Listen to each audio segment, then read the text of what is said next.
We used to have a pretty big problem with our scrap concession rework form.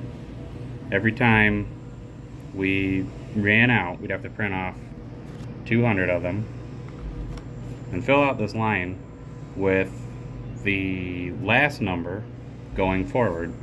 So it would take a half hour time or more, and somebody had to go in here and write this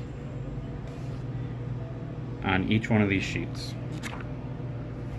So how did we fix it? Well, we made it better by having a macro in Microsoft Word that fills out the number for us as we print them. So now, as long as it takes to print 200 sheets, this process is done.